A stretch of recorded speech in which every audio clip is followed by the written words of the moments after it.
Am I the a-hole for expecting my boyfriend to pay rent if he moves in with me? This is a doozy. I've been dating Josh for a year. I should say now that I, 24 female, don't ever want to be legally married, and Josh, 30 male, is divorced and doesn't want to remarry. We also live in a place where there is no common law marriage. Still, we want to take things a bit further, and we're talking about Josh and his 2 daughters moving in with me. I own a 3-bed, 2-bath house in a nice area. Josh rents a 2-bed, 1-bath apartment, and his lease is coming up. My mortgage is $1,000 a month, and Josh's rent is $1,400 a month. It was important to me that we would have everything figured out before making the change, so that there would be no surprises or disagreements about who pays what. I figured it would be unreasonable for Josh to expect to just live with me for free, especially since I'd be giving up one of my rooms so his daughters could have a room. So, I suggested that Josh pays $700 a month to me in rent, half of what he is currently paying. I would cover the cost of any home repairs, internet, garbage, etc. Then, we would split utilities. Even though there's 3 of them and 1 of me, I don't mind splitting since that would be about what I'm currently paying, I predict. And since I meal prep once a week, I would just get my own groceries and he could get theirs. When I laid everything out, Josh was very unhappy and said since it's my house, he shouldn't have to pay rent and that we should split groceries. I told him he was welcome to buy his own house and I would move in with him and happily pay rent while renting out my own house. He was mad at me because he said he's not in a position where he can buy a house. We can't come to an agreement, so I suggested he just find another apartment as the owners aren't letting him renew, and we could revisit the topic in a year. He's not happy with that either, because rent prices have skyrocketed here, and 2 bedrooms now go for around $1,800 a month, and he thinks he won't be able to find a place he can afford. I'm a bit frustrated because I feel like $700 a month is a really good deal compared to the likely $1,800 he will have to pay. Since we aren't going to get married or anything, I don't understand why he thinks I would be okay with him living for free with his 2 kids.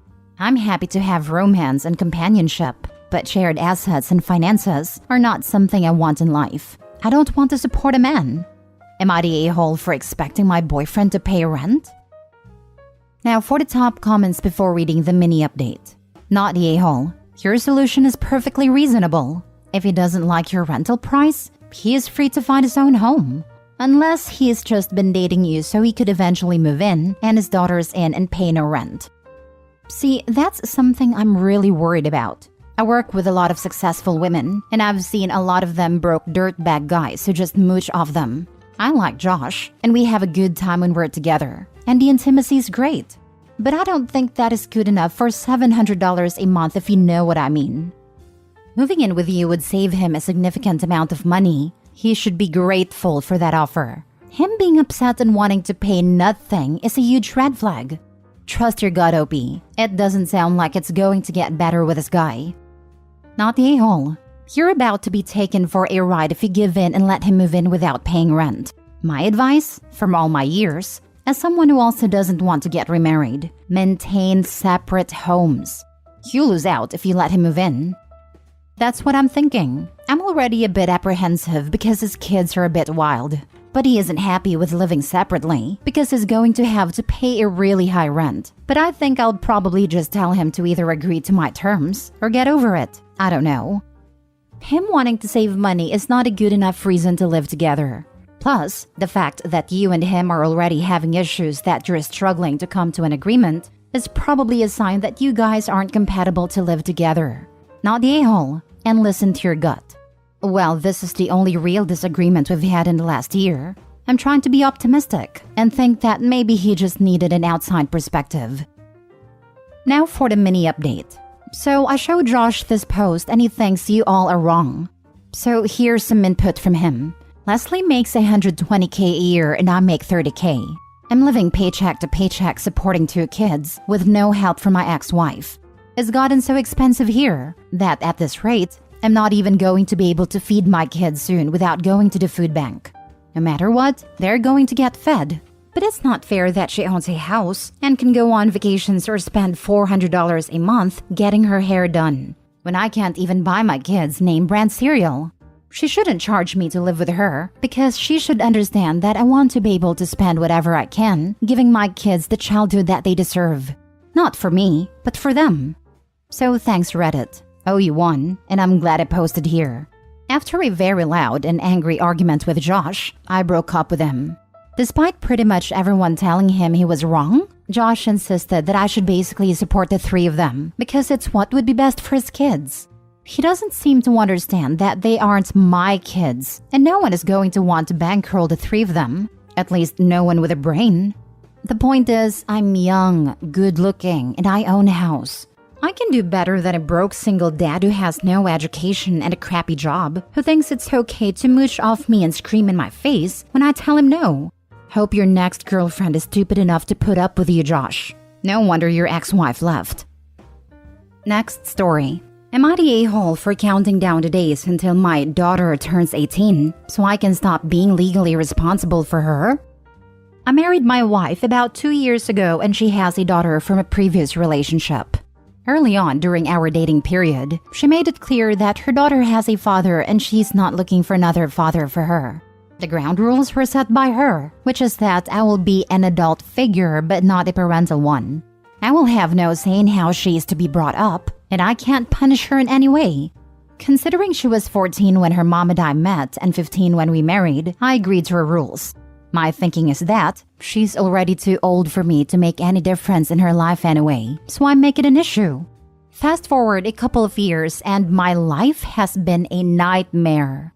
The girl constantly gets into trouble and has been kicked out of several schools. She lived with her father at a time. She had to move in with us so she could attend a new high school in order to graduate.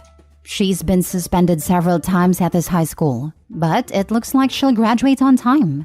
While living with us, she's gotten into 2 car accidents. One was when she was drunk, and we had to remortgage our house to pay her attorney fees and legal bills. The judge dressed us down in court for not being better parents. I'm not a legal expert at all, but from movies and shows, I know that judges can jail you for arguing, so I bit my tongue and took it. It was humiliating. The girl is a couple of months away from being an adult, and this weekend, I was out with the guys and she came up in conversation. I complained about how much money I've spent bailing her out of trouble, and that I can't wait until she turns 18 so she can face her own consequences. Word got back to my wife and she blew her top. I still don't think I said anything wrong, but I'm staying at a motel tonight. I want to be clear, we're not kicking her out, and considering she doesn't work, she'll be living with us for a while. I'm just waiting for the day she's an adult so I won't be yelled at by any more judges. If you're not a parental figure, why are you paying for these things at all? You're a saint for putting up with this. Not a-hole. Mom wants to have her cake and eat it too. Actually, Mom wants to be a terrible mother and wanted to ruin any possible relationship her daughter and her husband could have had. She is the problem, not the daughter. Dude, why are you so worried about being jailed? Trust me, you are already in a prison of your own making, not the a-hole. I'm not sure that's fair. Unless there were a ton of warning signs that he's not mentioning, how was he supposed to know when the girl was 14 that she would end up being so terribly behaved? Because you should date someone for more than a year before getting married, especially when a kid is involved. Not a-hole, but you should probably be rethinking your whole marriage, because this is not going to stop when she turns 18. Yeah, but at 18, she's a legal adult and he can wash his hands off her. His daughter will have to clean up her own messes. He's not legally bound to pay for anything related to the law or damages she may do.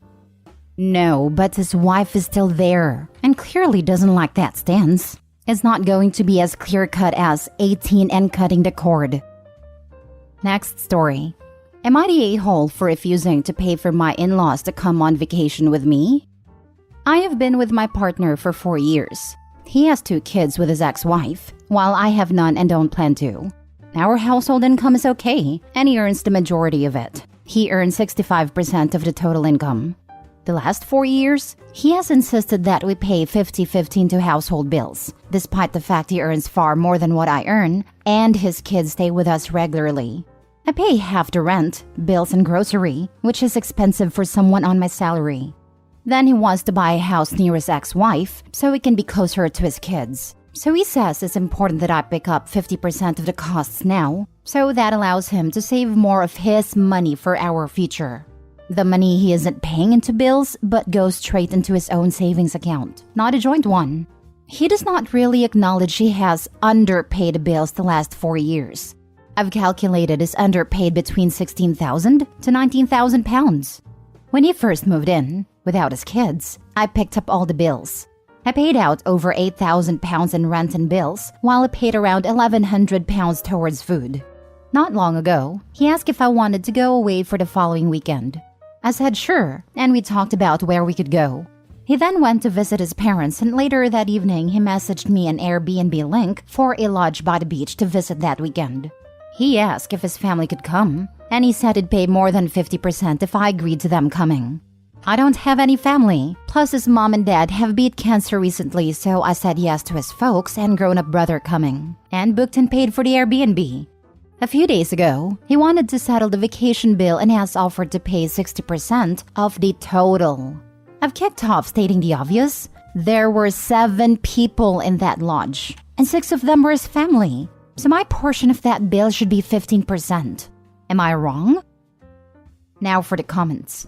Not the a-hole, but why are you with this guy?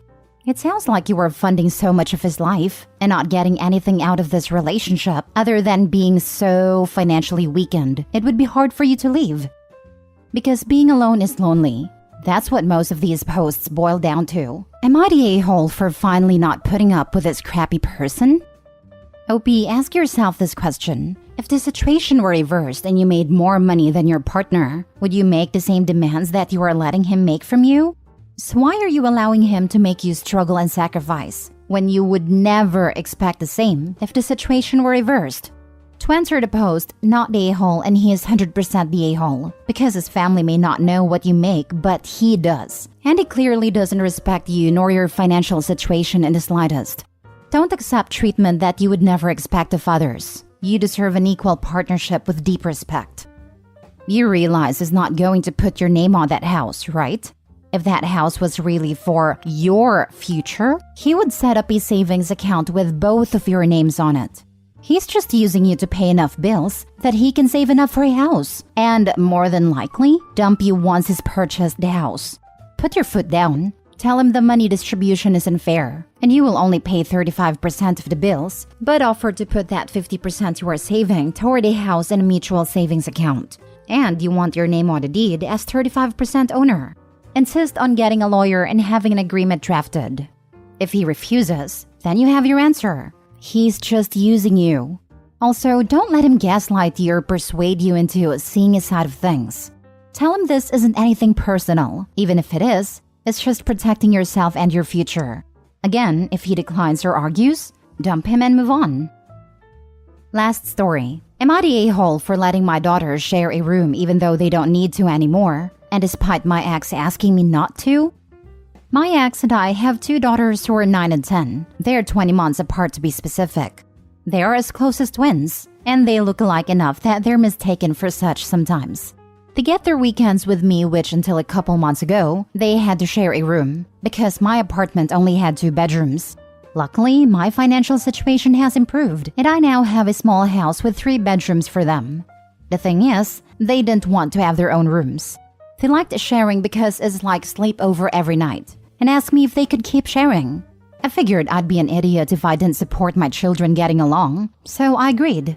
The extra bedroom is just a guest room for now, but if/when they change their mind, they can take it.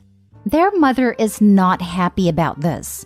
They never had to share a room over there, and apparently, they've been asking to. She's getting tired of that, and she asked me to split them up so they'd stop bothering her. I had a talk with them about not asking her anymore, and how different houses have different rules, but I'm letting them keep sharing a room. Their mother thinks I'm encouraging codependency and that this isn't healthy, but I've seen no sign of that. They're in different grades and classes, have different friends, and do different activities and cope fine. They're perfectly healthy, happy kids, and I see no harm in what I'm doing. But she says I'm going to cause tension between her and them by letting them do something they can't over there. Not the a-hole. Your ex seems pretty controlling and doesn't want her daughters to be happier in your place. I don't see anything wrong with them sharing a room if they want to. They're little kids for Pete's sake. That's it exactly. She doesn't want them getting excited about going to their father's. She sees what is coming and is afraid she will lose their love.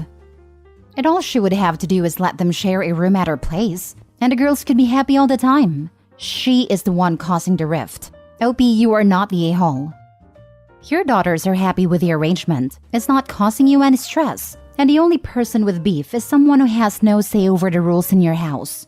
There'll come a time when the girls may want their own rooms, but until then, there's nothing wrong with keeping things as they are. Not the a-hole. Not the a-hole. My 11 and 7-year-old girls shared a room until a year ago. I try not to let them sleep in each other's rooms on school nights, but most weekends, they spend at least one night in one another's rooms or beds. The amount they and yours are sharing is not harming them at all. Let them bond. Once they ask for the space in a room, you have it. Good luck. Not the a-hole. When they're with you, it's entirely your decision. And sounds to me like you're making the right one. It's too bad mom isn't happy, but her goal is literally to make her kids less happy. So unless she's actually an expert on codependency, then her opinion here isn't worth more than what you think and what your kids want.